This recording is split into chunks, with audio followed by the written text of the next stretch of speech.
Então, pessoal, retomando. Vamos partir para o livro de Daniel aqui. Então, primeiro, eu espero que vocês já tenham lido o livro de Daniel. Não é um livro muito grande, é um livro muito importante quando você está lidando com escatologia. O pessoal fala, o anticristo é tal, o anticristo é aquele, mas nunca leu Daniel todo. Lê Daniel, porque você não pode falar quem é o anticristo ou sugerir alguma coisa, o anticristo deve ser assim, assim, assado, se você não lê Daniel. Daniel praticamente embasa tudo. Inclusive o próprio Senhor Jesus Cristo, que a gente acabou de ver aqui, ele vai citar o profeta Daniel, exatamente para a gente ler o profeta Daniel. Então eu vou dar mais ou menos um panorama do que está acontecendo no livro de Daniel. No livro de Daniel, aqui, o reino de Judá foi levado em cativeiro pelos babilônicos. Antes, o reino de Israel já tinha sido levado. Uma coisa que é muito importante o pessoal entender. Israel são 12 tribos, né? Tem umas nuances aí, porque entre 12 tribos aí, que são os 2 filhos de José. Mas isso aí é um outro estudo. É um estudo que a gente pode ver, vocês podem ver no YouTube aí, procura aí as 2 casas de Israel. O irmão Luiz Shimoyama aí vai dar muita luz para vocês. Não concordo com tudo que o irmão fala, mas ele tem me ensinado muitas coisas, eu tenho visto muitas coisas e tem me ajudado bastante, tá? Mas o que acontece? Quando Salomão morre, Salomão é o filho de Davi, o segundo rei de Israel, né? Tirando Saul, que Saul foi rejeitado. Quando ele morre, o reino é dividido em 2 tribos ficam no reino de Judá no sul, e as outras 10 tribos têm a capital em Samaria. Na capital de Samaria reina Jeroboão, que é um efraimita, é um descendente de Efraim, um dos filhos de José. O reino é dado para ele com 10 tribos, eles ficam totalmente pagãos, erigem um bezerro de ouro lá na capital, né? Aquilo lá. E o reino de Judá fica 2 tribos, né? Fica a tribo de Benjamim e a tribo de Judá. Também tem os levitas que estão assistindo no templo lá, né? Então, a partir desse momento que a gente está lendo aí em Reis, quando a gente fala de reino de Judá e reino de Israel, a gente está falando de 2 coisas diferentes. O reino de Judá são 2 tribos do sul e o reino de Israel as 10 tribos do norte. Antes desse evento, Israel é uma coisa só, beleza? Como a gente está falando de Daniel, isso é depois de Salomão, a gente tem 2 reinos, o reino de Judá e o reino de Samaria. Antes do livro de Daniel, o reino de Samaria já tinha sido levado para dispersão, para cativeiro e dispersão. Foram dispersos pela Síria. Acho que foi o rei Senaqueribe da Síria, eu não lembro agora.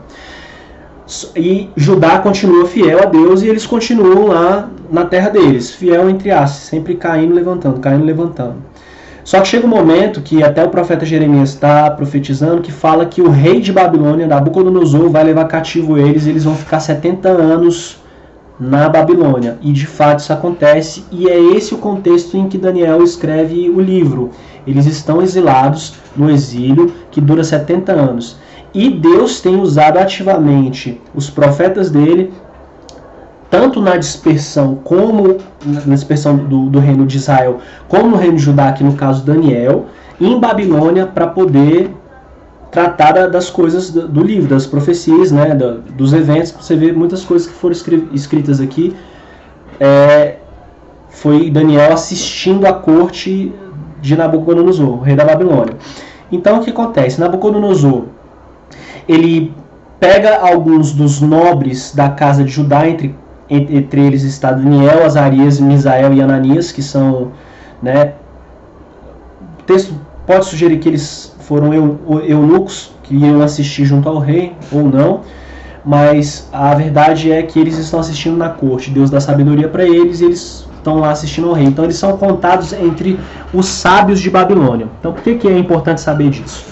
Porque no momento que Nabucodonosor tem esse sonho aqui, que ele vê uma grande estátua, primeiro ele esquece o sonho.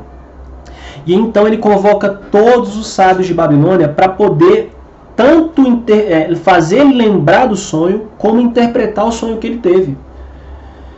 E entre os sábios de Babilônia, conta-se Daniel, Azarias, Misael e Ananias, que tem os nomes trocados.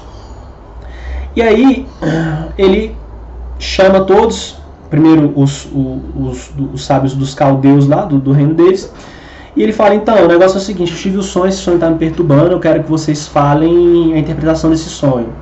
Aí os sábios já olham pro outro assim, já pisca, né, fala, não, beleza, fala o sonho. Aí o rei fala, pois é, eu esqueci o sonho, vocês vão ter que me falar o que eu sonhei e vocês vão ter que falar também a interpretação. Aí eles tremem na base, né, eles falam, não tem nenhum Deus que a gente conhece que consegue revelar o sonho, assim, a gente pode dar a interpretação, mas aí você tem que falar o sonho pra gente, tem que lembrar o sonho. Aí o rei falou, sim. Então o negócio é o seguinte, vocês vão falar o sonho que eu tive, uma interpretação, eu vou matar todos os sábios de Babilônia. Imagina, emitir um decreto para matar todo mundo. Nisso ia ser morto Daniel, Azarias, Misael e Ananias, que também eram sábios. Daniel pede para Deus, para que Deus faça ele saber o sonho e a interpretação, e Deus dá o sonho e a interpretação, ele chega para Nabucodonosor e fala. Então é muito famoso essa parte. Ele dá o sonho da estátua, em que essa estátua é dividida em vários materiais, desde ouro até ferro e barro, e é evidenciado, é interpretado que essa estátua significa reinos que iriam ter sucessões. Isso na comunidade protestante, por assim dizer, evangélica, já é muito consolidado de que esses reinos se tratam de Babilônia, da Medo-Pérsia, da Grécia, Roma, e um reino futuro que vai ter algo parecido com Roma, né? Que eles identificam as pernas de ferro como sendo Roma. Vamos entender uma coisa aqui. O único reino que é explícito nessa visão, que é falado na interpretação, é Babilônia. É o único nome de reino que você vai ver, que a cabeça é Babilônia, porque ele fala que a cabeça és tu, ó rei. Ou seja, a cabeça é Babilônia.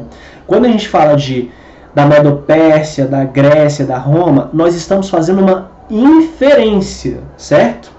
Mas com que base uma inferência? Tem base? Isso aí, claro que tem base. A gente vê a história, vê que de fato esses reinos foram os reinos que sucederam. Nas outras visões aqui, fala do reino da Grécia, falam do reino da Pérsia. Só que eu estou falando que nesse sonho aqui, ele só fala de um reino. Os outros reinos nós encaixamos na estátua por conta própria, correto?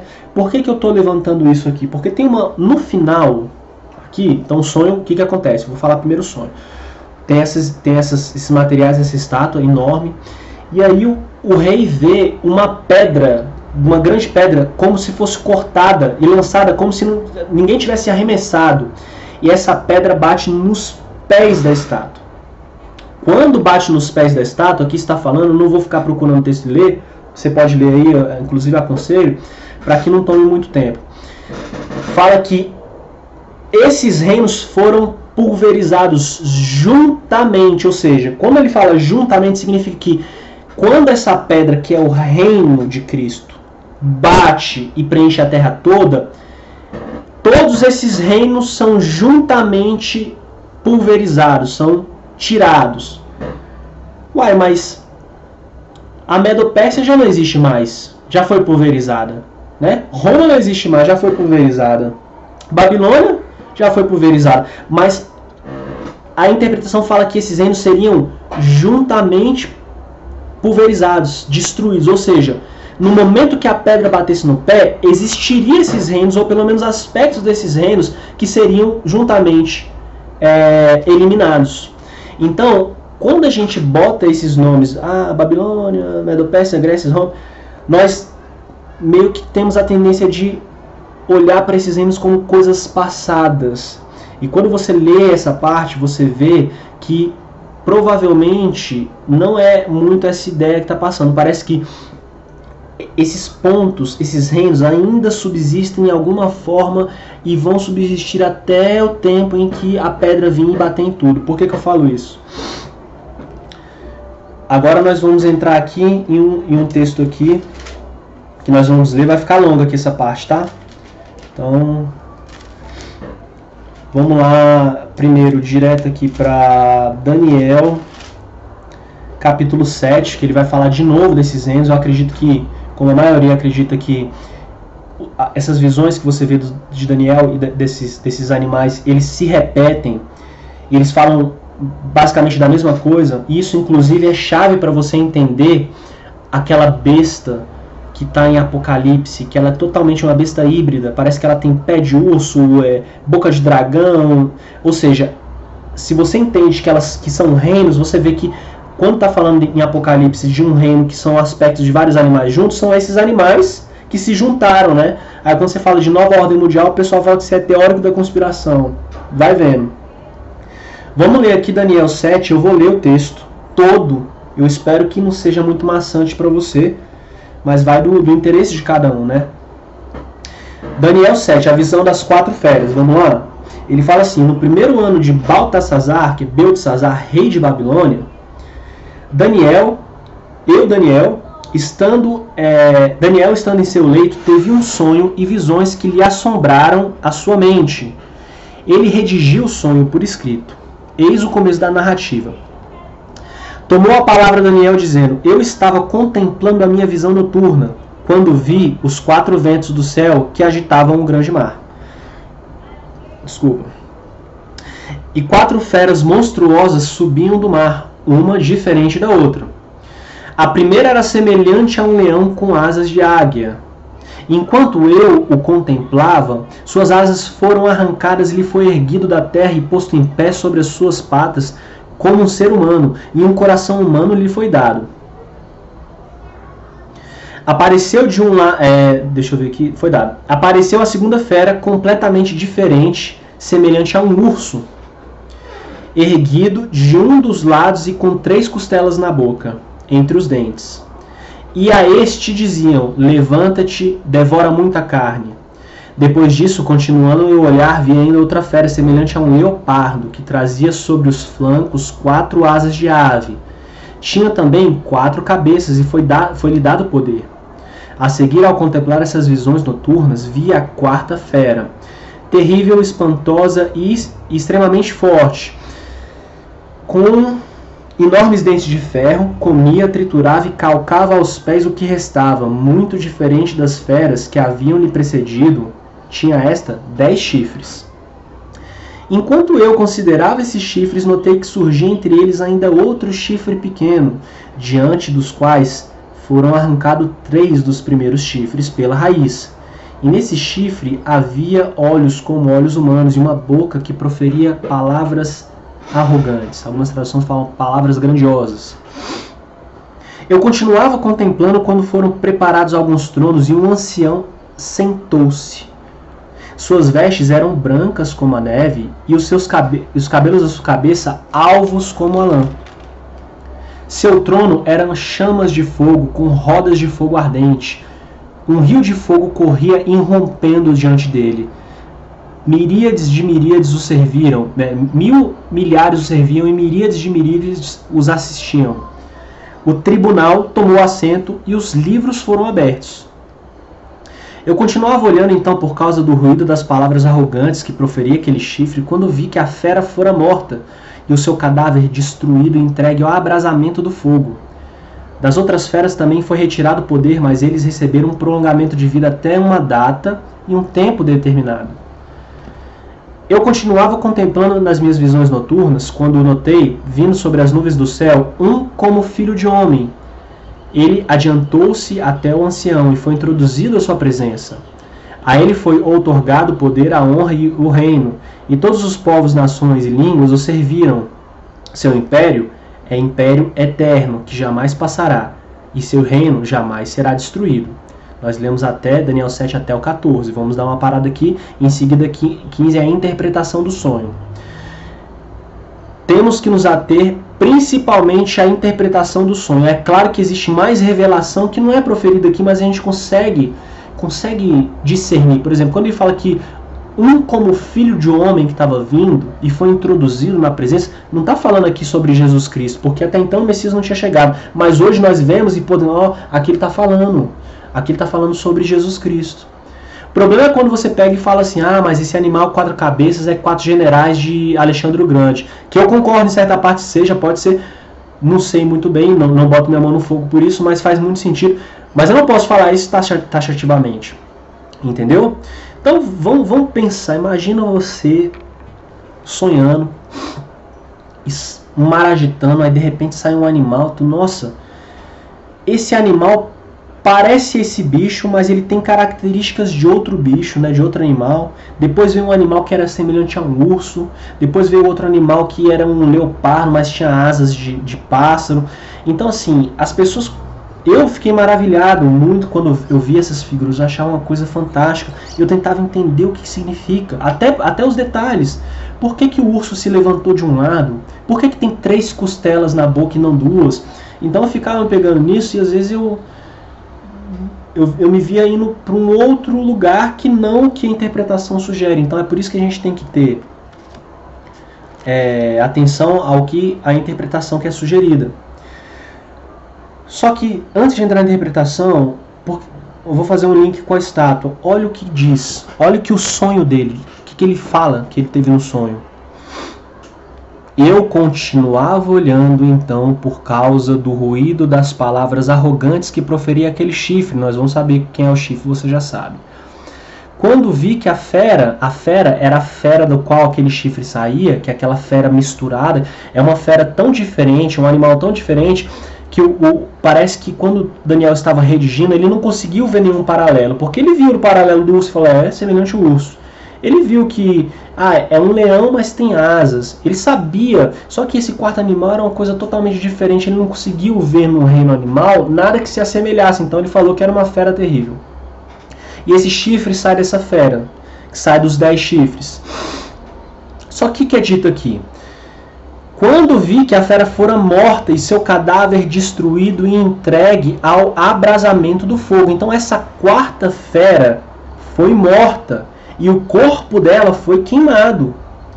Das outras feras também foi retirado o poder, mas elas receberam um prolongamento de vida, até uma data e um tempo determinados.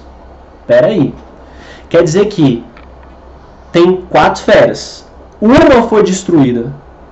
E as outras 3 não foram destruídas. O que aconteceu com as outras 3? Foi tirado o poder que elas tinham. Elas não têm mais poder. O reino delas, os reinados dela foi tirado, mas elas continuaram. Isso quando? Quando esse homem, esse ancião de dias que tem a cabeça branca como a lã, se sentou no tribunal e destruiu, sentenciou essa quarta fera à morte, falou, não, essa quarta fera vai morrer, mas essas outras 3 vão continuar ainda por um tempo e por uma época. Isso você vê lá em Apocalipse. Ou seja, na volta do Senhor Jesus Cristo não vai ter só a nova ordem mundial. Vai ter outros reinos que não vão fazer parte, só que o poder desses reinos vai ser retirado. E quem é que vai receber o reino? O pessoal fala, mas eu sou a milenista, o reino milenar, não sei o que aconteceu, não sei como é que vai ser. Eu falo para você, já adianto. A nova ordem mundial vai ser destruída. Só que esses reinos que subsistiram vão estar em servidão. E quem é que vai mandar nesses reinos? Você, eu. Nós que fomos chamados para reinar com Jesus Cristo. Vamos exercer autoridade sobre esses reinos durante 1000 anos. Por isso que Jesus diz em uma das cartas para as igrejas, que fala que ele vai dar autoridade àqueles que vencerem e eles vão esmagar os reinos, quebrar como você quebra um vaso de oleiro. Mas como assim, na volta de Jesus Cristo, como é que um reino, uma pessoa vai subjugar um reino, já que vai tudo acontecer, não vai ter mais nada? Não, vai ter um reino, 1000 anos, que vão estar em serventia aos santos. Nós vamos reinar e vamos, não sei, mas parece que interceder por eles, porque nós seremos reis e sacerdotes, junto com Jesus Cristo. Sacerdote como? Sacerdote faz intercessão pelo pecado. Vai ter pecado? Vai ter pecado. Por quê? Porque esse reino nos 1000 anos vão ter pessoas nessas condições ainda. Tanto que Isaías fala que o pecador morrerá, embora de 100 anos, ele morrerá como um jovem. Que não vai ter mais doença, né, nesse novo mundo, mas vai ter pecado. Fala que aquele que, por exemplo, aquele que roubar, a maldição de Deus vai entrar na casa dessa pessoa e vai queimar os fundamentos da casa todinha. Uai, como isso? No milênio. Isso vai acontecer. Vamos deixar isso para depois, mas só uma sementinha que eu estou lançando aí. Você vai ter uma coroa na tua cabeça de ouro, uma veste branca, você vai ser rei e sacerdote. Você vai ser rei e sacerdote, você vai reinar 1000 anos. Isso a Bíblia diz. Vamos para a interpretação. Daniel 7, capítulo 15. Eu, Daniel, fiquei inquieto no meu espírito e as visões da minha cabeça me perturbaram. Aproximei-me de um dos que estavam ali presentes e pedi-lhe que me dissesse a verdade a respeito de tudo aquilo. Desculpa. Ele me respondeu fazendo-me conhecer a interpretação dessas coisas. Essas feras, enormes, em número de 4, são 4 reis que se levantarão da terra. Ou seja, na ocasião que o anjo falou, ele fala, são reinos que se levantarão da terra. Então, Babilônia ali vigente, não está falando dela, está falando de reis que vão se levantar no futuro, levantarão. Aí, beleza, são os 4 reis que se levantaram da terra. Os que receberão o reino são os santos do Altíssimo. E eles conservarão o reino para sempre, de eternidade em eternidade, na figura do milênio. Quis então saber, a verdade acerca da 4ª fera, que era diferente de todas as outras, extremamente terrível, com dentes de ferro, garras de bronze, que comia, triturava e depois calcava aos pés o que restava. E também sobre os 10 chifres que estavam na cabeça, e outro chifre que surgiu diante do qual caíram 3 dos primeiros chifres. Esse chifre que tinha olhos e boca, que proferia palavras arrogantes, e cujo aspecto era mais majestoso que os outros chifres. Estava eu contemplando esse chifre que movia a guerra aos santos e prevalecia sobre eles, até o momento em que veio o ancião, e foi feito o julgamento em favor dos santos do Altíssimo, e chegou o tempo em que os santos entraram na posse do reino. E ele continuou. Aí o anjo vai falar, a 4ª fera, mas antes, quando está falando de interpretação do sonho, essa primeira parte aqui, Daniel 7, 15, até o 22, é uma pergunta. Daniel está perguntando, e aquele reino que aconteceu isso? E quando ele está perguntando, ele está lançando mais luz sobre o que aconteceu. E ele estava falando aqui, uma das coisas que ele fala que é importante ressaltar, é que estava eu contemplando, e esse chifre, que a gente vai ver que é o anticristo, movia guerra aos santos e prevalecia contra eles. Tem gente que acha que não vai passar pela grande tribulação. Tanto vai passar como vai ser dado ao poder ao anticristo de prevalecer contra os santos durante um tempo. E é esse tempo que vai ser abreviado. A grande tribulação. Nós vamos passar por ela. Beleza. O que o anjo fala? Fala assim. Daniel 7, 23. E ele continua. A 4ª fera será o 4º reino da terra. Diferente de todos os reinos. Ela devorará a terra inteira, calcá-la aos pés e a esmagará. Beleza? Um reino sem precedentes que vai dominar a terra toda. Ponto 1. Quanto aos 10 chifres, são 10 reis que surgirão desse reino. Ponto 2. Esse reino vai ser dividido em 10, onde vão ter 10 representantes, são 10 reis. Beleza, continuando. E outro chifre se levantará depois dele. E outro rei se levantará depois deles. Né? Ou seja, quanto aos 10 chifres, são 10 reis que surgirão desse reino. E outro se levantará depois dele. Esse será diferente dos primeiros e abaterá 3. Ou seja, qual é a visão? Nós temos uma nova ordem mundial, uma ordem unificada, diferente de qualquer outro reino que surgiu. E aí ele vai dominar a terra toda. A terra é muito grande, então eles vão ter que dividir em 10 reis, 10 reinados. Então, depois que for dividido em 10 reis, vai subir um outro rei que é diferente desses 10. E esse rei vai fazer guerra contra outros 3 e vai prevalecer contra eles. Isso na nova ordem mundial. Você consegue começar a ver pela linha de raciocínio que ainda falta algumas coisas acontecerem. Por que não pode ser o Obama? Por que não pode ser o Jared Kushner? Porque primeiro ele vai ter que fazer guerra. Primeiro, a Terra vai ter que estar extremamente globalizada, que a gente só pode ver isso agora com o advento da internet, que é a consolidação da globalização. A gente pode ver que está tudo sendo integrado. Próximo passo, uma ordem unificada, uma religião única, que é pelo ecumenismo, uma moeda única, um sistema político único. E dentro desse sistema ainda vai ter guerra, porque vai surgir esse cara aqui, que vai derrubar 3 representantes desse reino. Então a gente tem que ter calma. Vamos continuar? Quanto aos 10 chifres, são 10 reis que surgirão desse reino, e outro se levantará depois deles e será diferente dos primeiros e abaterá 3 reis. E o que ele vai fazer? Proferirá insultos contra o Altíssimo e porá à prova os santos do Altíssimo.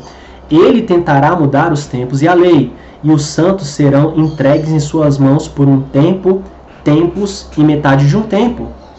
Mas o tribunal dará audiência e o domínio lhe será arrebatado, destruído e reduzido nada até o fim.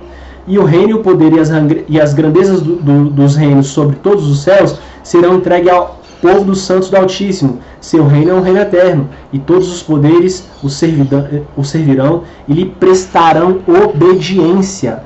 Ou seja, o reino vai ser dado para os santos, e os poderes que ficarem vão prestar obediência a quem?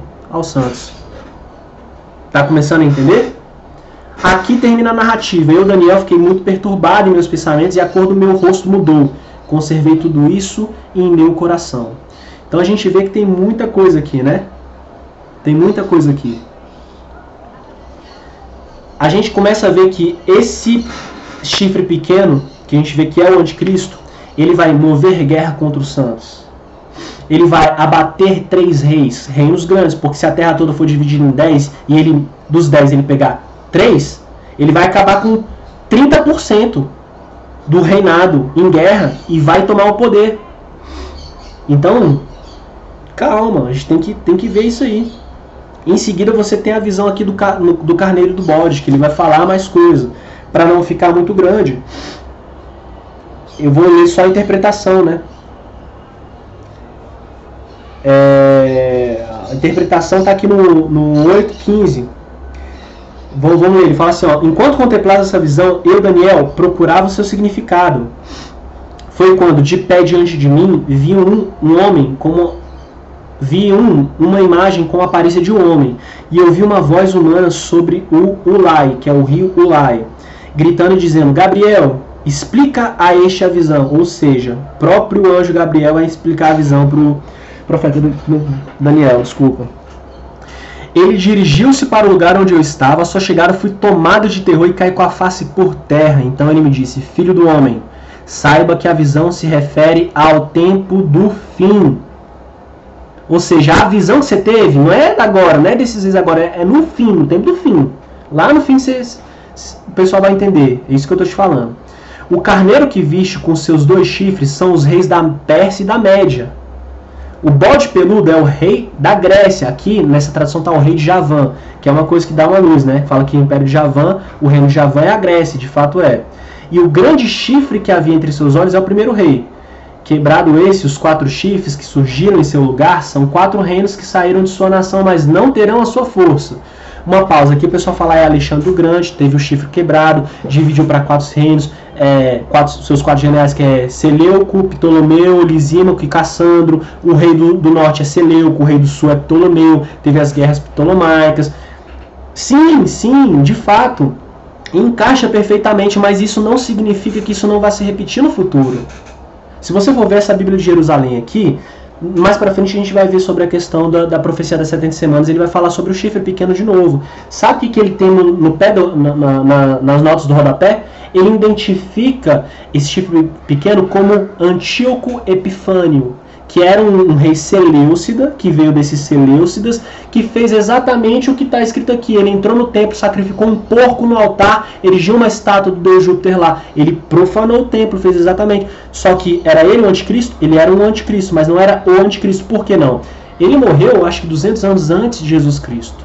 Quando Jesus Cristo, em Mateus 24, que a gente viu, fala que quando vires a abominação desoladora, ele aponta a abominação da desolação para um tempo futuro. Então não pode ser Antíoco Epifânio, não pode ser o que ele fez no templo. Entendeu? Então é aquelas profecias que se cumprem mais de uma vez nas Escrituras, como acontece várias vezes. Na figura de Moisés, de Jesus, de Adão, você vê várias vezes profecias que indicam para Jesus Cristo. Entende? Então vamos continuar aqui. Deixa eu ver onde é que eu parei. Aí tá, dos generais, né?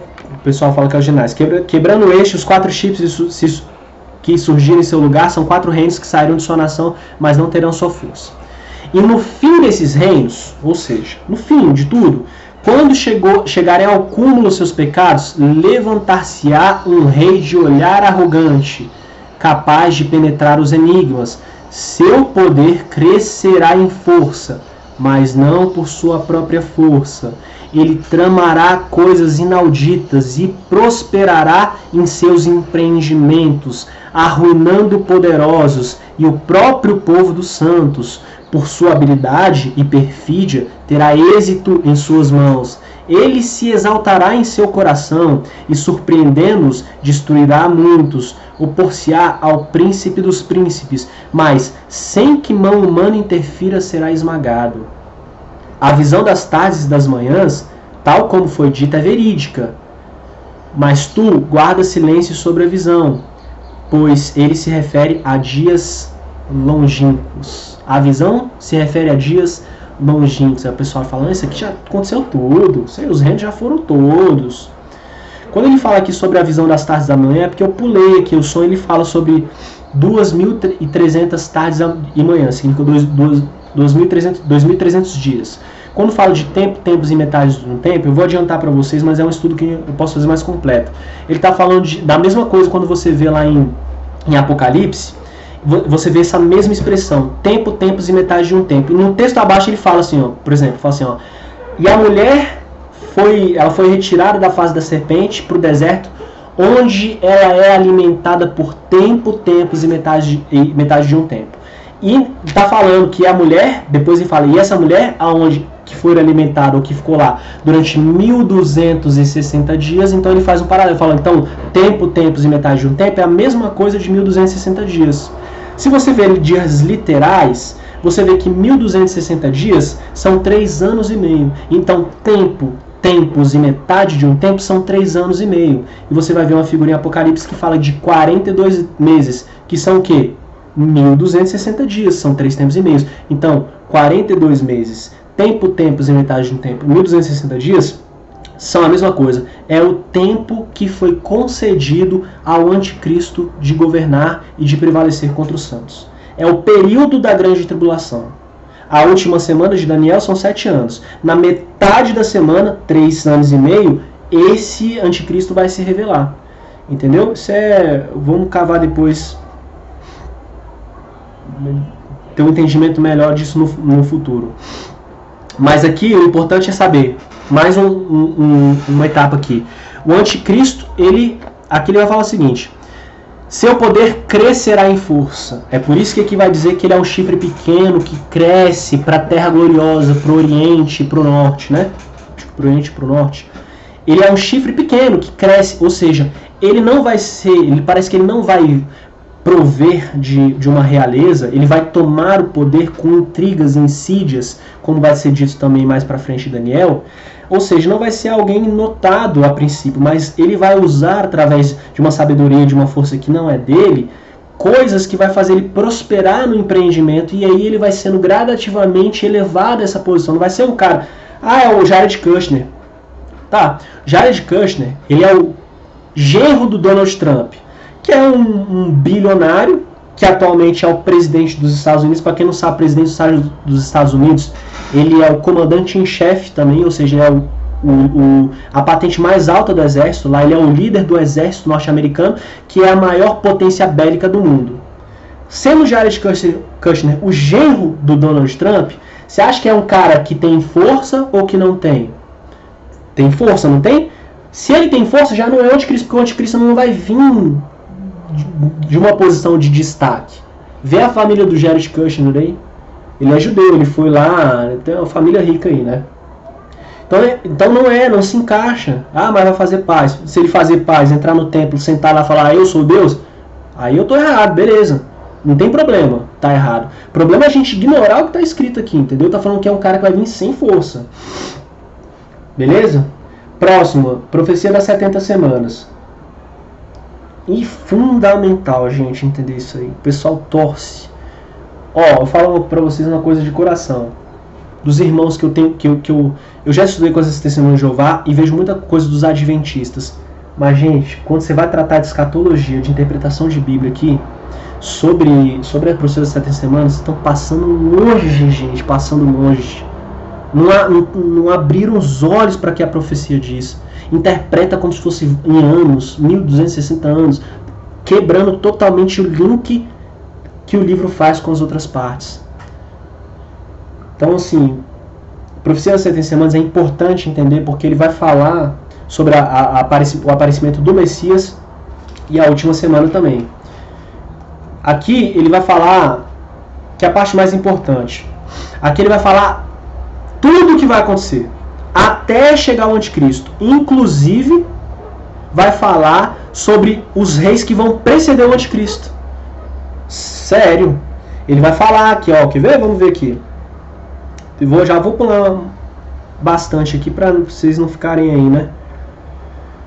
Aí ele fala aqui, ó, depois o anjo Gabriel explicando a interpretação. Depois das 62 semanas, o Cristo, né, o ungido será eliminado, embora ele não tenha 3 pontinhos, né? Foi uma lacuna que ficou no texto. E a cidade e o santuário serão destruídos por um príncipe que virá, né? Vai ser destruído o santuário. Aí ele fala que seu fim será no cataclismo e até o fim guerras e assolações são decretadas. Fala que esse cara que vai vir, a pessoa fala, mas foram os romanos que destruíram, então o cara vai vir de Roma. Não sei, pode vir de qualquer lugar. Eu não acredito que venha de lá não, mas acho que como ainda tem chão, na minha visão tem chão para cumprir, pode acontecer algumas reviravoltas de fato se vir de lá. Ele fala aqui, ó, ponto. Esse rei vai confirmar uma aliança com muitos durante uma semana. E pelo tempo de meia semana, 3 anos e meio, fará cessar o sacrifício e a oblação. E sobre a nave do templo estabelecerá a abominação da desolação. Que é exatamente o que Jesus Cristo falou pra gente ver. Vai lá em Daniel e vê. Só que ele não citou Daniel 9, porque não tinha, né? Isso aí foi muito depois que eles botaram as marcações. Mas ele tá falando desse texto aqui, ó. Ele confirmará uma aliança com muitos durante uma semana, e pelo tempo da meia semana fará cessar o sacrifício e a oração, e sobre a nave do templo estará a abominação da desolação. Ou seja, o templo vai ser reconstruído e lá vai ficar a abominação da desolação posto por essa pessoa aqui. E Jesus Cristo falou pra gente olhar isso aqui. Entendeu? Essa é mais uma característica do anticristo. Aí você vê lá aqui, o pessoal bota marcação aqui na Bíblia Católica que você, infelizmente, você não pode pensar, você já é induzido a pensar pelas notas. Aí você vê capítulo 11, eles botam a marcação. Primeira guerra entre Seleucidas e Lágidas. Como se esses fossem os reinos, e não são, entendeu? Você fala, não, isso aqui era o reino Seleucida, que eles já pensaram por mim. E o pessoal não lê. Esquece nota de rodapé de Bíblia. Lê a Bíblia. Aí ele fala que, né, dos reis, ó, surgirão ainda 3 reis para a Pérsia. Depois o 4º acumulará mais riquezas do que todos eles. E depois, quando tiver forte, vai contra o reino da Grécia, que foi o que aconteceu antes, que pode acontecer de novo. Fala que o rei do sul vai se tornar poderoso. Aí ele vai falando. Mas vamos botar do fim. Vamos ler do fim do começo. Vamos primeiro identificar aqui aonde está o anticristo. Tá. Vamos lá. Tá. Aqui em Daniel, lá quase no 12, ele fala assim, ó. No tempo do fim, entrará em luta ele com o rei do sul, contra o qual o rei do norte se lançará com seus carros de guerra, seus cavaleiros e seus numerosos navios. Eles entrará em suas terras e invadindo-as atravessará, e penetrará no país do esplendor onde muitos cairão. Estes, porém, hão de escapar das suas mãos, Edom, Moabe e os sobreviventes dos filhos de Amon. Ele continuará a estender as mãos sobre as outras terras, e a terra do Egito não lhe escapará. Tornar-se-á dono dos tesouros de ouro e de prata de todas as províncias, preciosidades do Egito, e os líbios e os cuxitas por-se-ão a seus pés.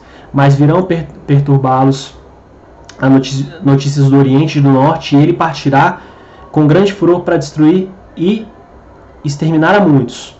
Armará a tenda do seu palácio entre o mar, o grande mar e a montanha do santo esplendor, e chegará a seu termo sem que ninguém lhe venha em auxílio. Então, se já é o tempo do fim, eu pulei uma partezinha aqui, vamos voltar aqui, ó, uma paginazinha, ele vai falar o seguinte. Olha só. O rei agirá a seu bel prazer, exaltando-se e engrandecendo-se acima de todos os deuses, proferirá coisas inauditas contra o Deus dos deuses e no entanto prosperará até que a cólera chegue ao cúmulo, porque o que está decretado se cumprirá. Sem consideração para com os deuses de seus pais, sem consideração para com o favorito das mulheres, ou o desejo das mulheres. O pessoal não sabe direito, fala que ele vai ser homossexual, que não vai ser machista, enfim, isso não é o ponto. E ele vai se botar acima de qualquer deus, aqui diz, né? Ou seja, aqui, esse cara aqui que está no fim aqui de Daniel é o que foi dito lá em 2 Tessalonicenses 2, que fala que vai vir um homem que vai se assentar no templo de Deus, querendo parecer Deus, e no seu coração vai se engrandecer como Deus. É isso aqui. O que tem antes? Antes ele fala o que vai acontecer, o que esse cara vai fazer antes. Está aqui dizendo assim, ó, a gente está lendo ao contrário. Ó. Tropas enviadas por eles virão profanar o santuário e abolirão o sacrifício perpétuo. Ali introduzirão a abominação da desolação. Os que transgridem a aliança, eles os perverterá com lisonjas, mas aqueles que conhecem a seu Deus agirão com firmeza. Ou seja, esse rei aqui vai ser o cara que vai querer se parecer com Deus, vai ser o mesmo que vai chegar e vai profanar o templo aqui de novo, falando a mesma coisa. O que diz antes? Antes diz aqui no 27, ambos esses reis, o rei do norte e do sul, com seu coração, terão o coração voltado para o mal, falarão mentiras à mesma mesa, mas nada conseguirão, porque o fim ainda é para o tempo determinado. Ou seja, antes você vai ver que vai ter acordo com reis, eles vão mentir, que é o que a gente vê hoje na política, né? Vai ter essa questão de diplomacia, mas vai ter muita mentira. Antes vai falar que vai ter um rei, ó, deixa eu ver aqui, até vou achar para vocês verem, ó. Um dos reis aqui que vão anteceder o anticristo. Vamos ver se já existiu aí, eu não sei, vamos ver. O invasor fará o que bem quiser, pois ninguém poderá detê-lo. Esse não é o anticristo, é o que vem antes. E se estabelecerá no país do esplendor. Aqui é Jerusalém, a gente consegue ver aqui essa tradução, né? Levando em suas mãos a destruição. Ele terá em mente conquistar todo o seu reino. Fará um pacto com ele e lhes oferecerá uma dentre suas filhas para arruiná-lo. Mas isso não dará resultado, e ele não conseguirá. Então se voltará para as ilhas e conquistará diversas delas. Mas um magistrado porá fim à sua arrogância, sem que ele possa revidar o ultraje. Ele voltará ainda seus olhares para as terras, para as cidades fortificadas do seu próprio país, mas vacilará. Cairá e não mais será encontrado. Em seu lugar surgirá outro, o qual fará passar um exator, ou seja, um cobrador, pelo esplendor do seu reino. Em poucos dias ele será eliminado, mas não à vista de todos, nem na guerra. Ou seja, antes do anticristo vai vir um cara que vai ser um exator, vai colher tributos para o império.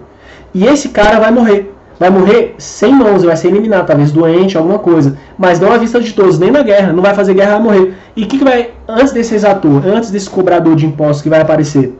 Quem que vai aparecer? Esse cara que vai, ó, conquistar as ilhas, vai falar, o invasor vai fazer o que ele bem quiser, ninguém vai poder deter ele, vai entrar na terra gloriosa, em Jerusalém, e aí o que o pessoal vai falar? Esse é o anticristo, mas não é. Ou seja, antes do anticristo aparecer, vão aparecer outras pessoas que vão ser igual praticamente, entendeu? Um vai morrer na guerra, outro não vai, um vai fazer intrigas, outros, né? Sei lá o que vai acontecer, mas fala que depois desse vai chegar outro que vai fazer o que bem entender. E aí fala exatamente o que ele vai fazer. Então, gente, para não ficar muito longo, só tem mais de 1 hora o vídeo, né? Não tem como você falar que para longe de qualquer questionamento é o Jared Kushner, o anticristo é o Papa, o anticristo é o Lula. Não pode falar. Por quê? Porque existem coisas a serem cumpridas aqui que se encaixam. Então depois a gente vê a nova ordem mundial, né?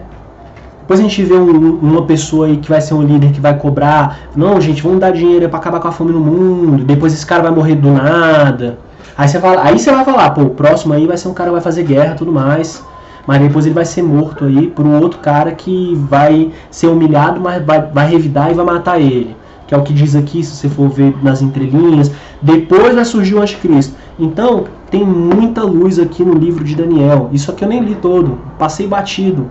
Você no vídeo mais de 1 hora, passei batido, mas já deu para você ver que aqui tem muita revelação que não nos permite falar com 100% de certeza que é um ou outro. A gente tem que ler, entendeu?